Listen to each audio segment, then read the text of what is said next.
This is the Pyrana Prime.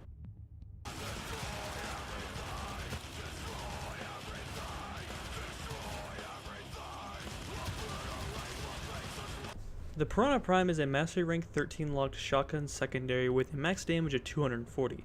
16% of this damage is split between impact and puncture for 19.2, and the rest of it is in slash for a whopping 201.6. Now this weapon does have a fairly high crit chance at 24% and a pretty good crit multiplier at 2.2. Now unfortunately this weapon does have a low status chance at 12%, but its damage stats are pretty good to make up for it. Now as far as other stats go, it has a fire rate of 4.0, a mag size of 12, a max ammo of 210 like most secondaries, reload time of 1.6, and a fairly high riven disposition of 4 out of the total 5. Now unlike many secondaries in the game, the Pyrana Prime does in fact have a special passive. If you kill 3 enemies within 2 seconds of each other, it'll summon a secondary Pyrana Prime for you for 5 seconds. This passive effectively doubles your fire rate and your mag size. Now this is a refreshable buff, which means if you keep getting those 3 kills while the buff is still active, it'll refresh the duration. But unfortunately the duration will not stack.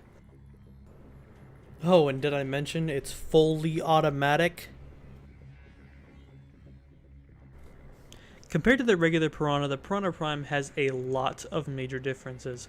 The only 2 downsides to this weapon are the fire rate, which isn't that big of a difference, and the damage.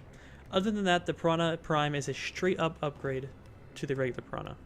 Now in terms of numbers, we are gaining plus 1.1 to our accuracy, 4% to our crit chance, 0.2 to our crit multiplier, 3 to 6 meters on our damage fall-off, which is quite nice, negative 0.17 to our fire rate, plus 2 to our mag size, negative 0.4 seconds off our reload speed, 2% on our status chance, and negative 24.0 to our base damage.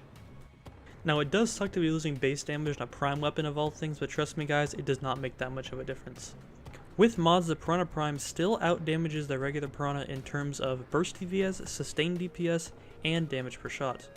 Now with the Pyrana Prime's passive, this thing just blows the regular one out of the water. Get it? Because piranhas live in water. Anyways, for the sake of comparison between these 2 weapons, we will be using the same exact builds consisting of fairly easy to get mods like Hornet Strike, Barrel Diffusion, and Lethal Torrent. This gives us damage and multi-shot as well as a little bit of extra fire rate for our fully automatic weapon. We'll be using Pistol Gambit and Target Cracker for our crit chance and crit damage, as well as Convulsion, Pathogen Rounds for our elemental combo Corrosive in this case. And for our very last slot, we will put in an Augur Pact for even more damage. As we take a look at the final stats here, you would think an 800 damage difference would be pretty massive, but really, in this case it is not, because the crit chance and the crit multiplier difference on the Pyrana Prime makes up for that lack of damage.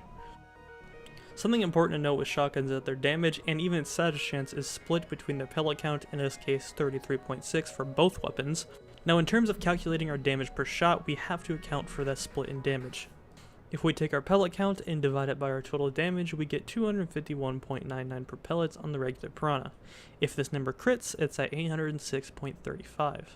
And yes, each pellet has a chance to crit. If we take our crit multiplier and multiply it by our damage per pellet, that's how we get our crit damage. In order to determine how many of our pellets will crit on average, we have to take our crit chance and multiply it by our pellet count. In this case, we are taking 33.6 and multiplying it by 0.44, which gives us 14.78. This means 14.78 of our pellets will be critting and 18.82 will not be critting. Now that we have all the necessary information to calculate our total damage per shot, we can take 14.78 and multiply it by our crit number, which gives us 11,917.85.